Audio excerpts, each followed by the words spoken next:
yo soy Gilberto Torres Martínez, ex dirigente sindical de la Unión Sindical Obrera USO, Sindicato de Industria Petrolera en Colombia, y que a raíz de ejercer mi actividad sindical, pues fui vulnerado dentro de mi esquema de derechos humanos, fui secuestrado por parte de los grupos paramilitares del Casanare en la zona petrolera del oriente, del Piedemonte Llanero, en el año 2002.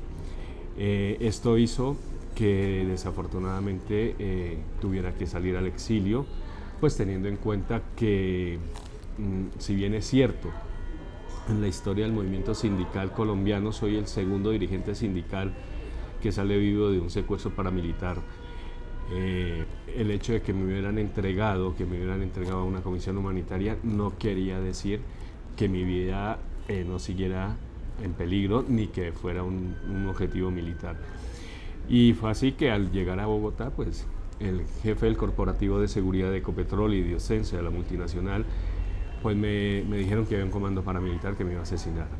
Entonces, pues tocó que me pusieran escoltas, me pusieran carros blindados, y a eso, pues a los 2 meses de estar en esa situación, me tocó salir con mi núcleo familiar al exilio. Pero, ¿por qué hago esta premura, digamos, del relato? Es precisamente porque hoy, si bien es cierto, esto es un hecho histórico dentro del movimiento sindical, también hace parte de una violencia sistematizada, ejercida por el Estado colombiano y por los grupos paramilitares al movimiento sindical colombiano, desde la década de los 70, 80, ¿sí? Donde hoy estamos hablando de más de 3.500 dirigentes y trabajadores y activistas asesinados, ¿sí? Por defender los derechos de los trabajadores, por defender los derechos de las comunidades, por defender el medio ambiente y, en términos generales, por defender los derechos humanos del pueblo colombiano, ¿no?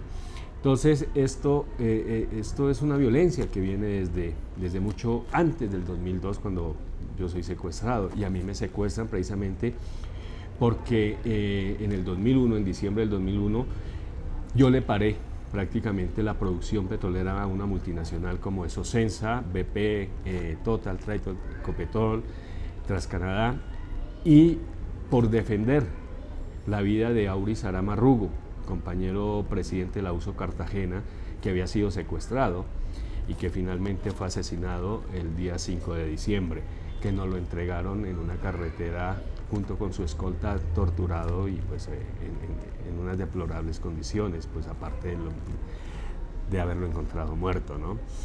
Entonces yo en ese proceso, pues como dirigente, como ser humano, como amigo de Aury, como compañero, pues yo, junto con los trabajadores que estábamos en ese momento en la estación de bombeo del Porvenir, en Piedemonte, Monterrey, Casanare, pues empezamos a bajar la producción.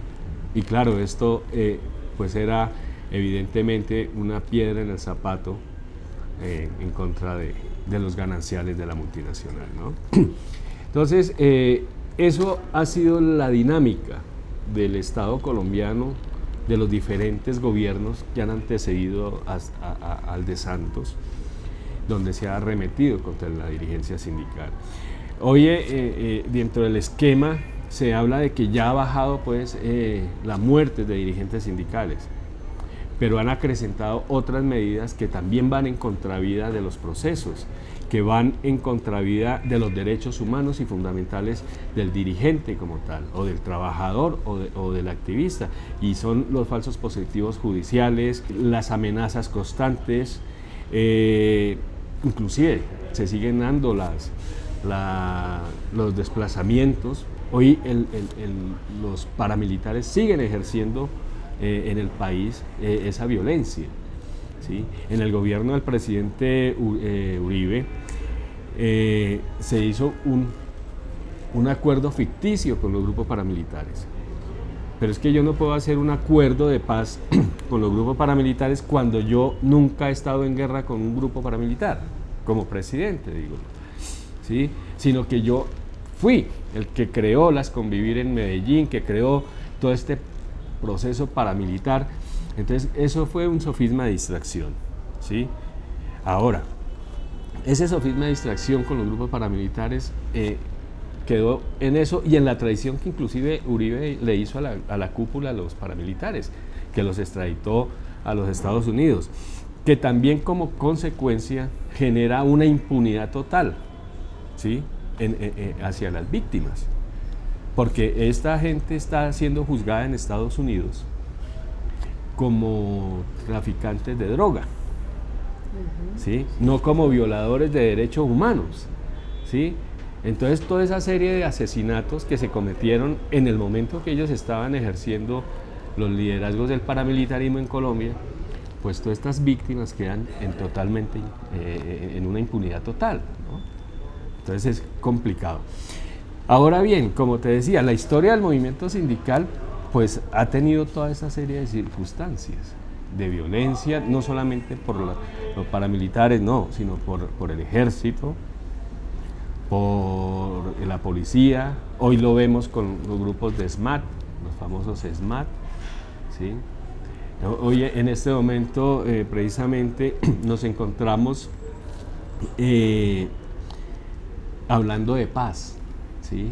Nos encontramos en un proceso que saludo como víctima y como exiliado, saludo este proceso. Tiene algunas complicaciones, sí, evidentemente, porque para mí la paz no es una paz entre dos, sino si estamos hablando de paz, tenemos que hablar de una paz integral con los otros actores también, que están dentro de esta guerra de 50 y pico de años que llevamos. Dios quiera que podamos llegar a consolidar esa paz con todos los grupos que han estado vinculados, ¿no? Pero con una, ¿cómo lo diría? Con una respuesta directa de la población civil, con una respuesta, con una vinculación directa a estos procesos por parte de la población. ¿Por qué? Porque es que somos la población civil, somos las diferentes organizaciones las que hemos puesto los muertos en esta guerra, ¿sí? No podamos hablar de que la guerra solo la hacen dos, no, sí, la hacen dos, la hacen tres, pero es que el problema es el que queda en el medio de ese conflicto. Y llevamos 55 años de conflicto, ¿sí? Y siempre es el campesino, el indígena, el afrodescendiente, el dirigente sindical, el dirigente de comunidades, el que pone los muertos, ¿sí? Entonces, bienvenida a la paz a Colombia, bienvenido el proceso que se abre con el ELN, ¿sí? Tenemos que como población civil, como organizaciones que estamos defendiendo la paz, que le decimos sí a la paz, que le decimos sí a la necesidad de vivir en paz, pues le estamos diciendo también al gobierno colombiano y al ELN y ojalá al EPL que hablemos, que se sienten a lo más pronto posible a darle desarrollo a esa agenda de paz, ¿sí? Para que ojalá todos los 40 y tantos, 48, 49 millones de habitantes que tiene Colombia podamos empezar a construir la paz. Claro, entiendo que para cualquier cambio en cualquier sociedad del mundo hace falta un peso de bases muy importante, o sea, como que los millones que somos verdaderamente estemos todos a una. ¿Estamos todos a una? Bueno, en este momento yo creo que sí, o por lo menos una gran población, porque también hay detractores de la paz, ¿sí? Hoy desafortunadamente los señores de la guerra, los que no quieren la paz, siguen diciéndole no a la paz en Colombia, siguen diciéndole no a los acuerdos, siguen diciéndole no a las dinámicas que desde las organizaciones sociales, desde la población civil, están pidiendo a gritos que se haga, ¿sí? Pero hoy tenemos esos detractores. Entonces, el llamado aquí es que tenemos que consolidar la paz, tenemos que consolidar ese esfuerzo que muchas y muchos hemos venido haciendo, ¿sí? Y que seguiremos haciendo y que seguiremos apoyando todo lo que sea en beneficio de buscar la paz con justicia social y que se acabe el derramamiento de sangre del pueblo colombiano. Ahora vamos a hablar un poco de sindicalismo, ¿no? ¿Hay una fecha clave para el sindicalismo en Colombia? Sí, la fecha clave desde mi óptica de todos los contextos históricos que ha tenido el movimiento sindical colombiano, nace en 1923, ¿sí? Cuando un grupo de trabajadores de la industria petrolera en la zona de Barranca Bermeja, del Magdalena Medio, pues conforman la Unión Sindical Obrera, ¿sí? Con todos los trasegares que le dio eso, pues evidentemente la violencia hacia la defensa de los derechos ha estado. En esa época la Troco, que era la empresa gringa que estaba explotando los yacimientos de crudo en esta zona, pues evidentemente que ellos no querían perder sus gananciales, ni querían aceptar, ni nunca aceptaron que se dieran estos movimientos sindicales, llamémoslos así, movimientos obreros, en defensa de sus derechos, ¿cierto? Pero que fue a raíz de todo este empeño de estos trabajadores y trabajadoras, de todas las huelgas que se hicieron, la huelga del 23, la del 48, que finalmente en el año 51 pues crea la primera empresa estatal, que es Ecopetrol, ¿cierto? Pero que de ahí los trabajadores sindicalizados en la Unión Sindical Obrera Uso, pues empezaron a dar toda una pelea en defensa del patrimonio nacional, en defensa de los derechos, en defensa. Entonces eso genera toda una serie de arremetidas por parte de los gobiernos, ¿sí? Puedo recordar la huelga del 77, donde se despidieron a más de 250 personas, donde otros fueron detenidos, donde otros fueron judicializados. La última huelga en el 2004, que igual fueron despedidos un poco de trabajadores, ¿sí? que finalmente el abuso hizo que los reintegraran, pues. Y lo último que tenemos dentro del movimiento, dentro de la historia sindical y del abuso en especial, es el hecho de la huelga que hubo con Pacífico y Rubiales, donde hoy se logró la reversión de esos campos de crudo en la zona de los Llanos Orientales, en la zona del Meta, y la reversión también de los campos de Cusiana y Cupiagua en el Casanare, ¿no? Entonces, toda esta serie de situaciones históricas desde el movimiento sindical del abuso, pues ha generado que en el 88 se dé la confluencia, la formación de la Central Unitaria de Trabajadores CUT, que es una de las grandes centrales y a las cuales pues digamos los grandes sindicatos o la gran mayoría de sindicatos pues están afiliados a la CUT, ¿no? Y desde ahí pues es que hemos venido dinamizando toda una serie de defensa en torno a los trabajadores colombianos, trabajadores y trabajadoras colombianos, ¿no? Para antes de que se nos pierda, me has comentado desde tu experiencia personal, obviamente, el fenómeno del paramilitarismo, pero vosotros desde aquí hablamos, y nosotros también hablamos de paramilitarismo y no explicamos qué es el paramilitarismo. Bueno, el paramilitarismo, y gracias que me lo preguntes, el paramilitarismo es un ejército de la extrema derecha y que defiende los grandes intereses de los capitalistas, ya sean extranjeros o nacionales. El paramilitarismo nace en la década de los 70-80, cuando pues empiezan supuestamente fueron creadas estos grupos en defensa de los intereses de los ganaderos en la zona del Magdalena Medio, ¿no? Pero que después se alían con los narcotraficantes, con los carteles, tanto del Valle como de Medellín. En la zona de Córdoba, pues es donde nacen los hermanos Castaño y forman lo que son las AUC como tal. Pero realmente en el contexto, el paramilitarismo es un ejército ilegal que defiende los intereses tanto del Estado como de las grandes multinacionales y los grandes capitalismos nacionales, ¿no? Que van arrasando, van matando, van desapareciendo, van desalojando y desterrando a las comunidades donde sus grandes jefes les digan que tienen que hacerlo, ¿sí? Entonces ya, por ejemplo, la zona cafetera ya no es la zona cafetera que conocíamos hace 30, 20, 25 años, ¿sí? No, la zona cafetera ahora ya es una zona donde se cultiva la palma africana, ¿cierto? La zona del Casanare ya no es una zona arrocera y ganadera. Ahora ya es una zona donde hacen presencia las empresas multinacionales petroleras y hacen presencia precisamente los grupos paramilitares en defensa de esas empresas, de garantizarle su seguridad, digamos, entre comillas, a las multinacionales y a sus intereses, ¿no? Entonces, pero no solamente en el marco de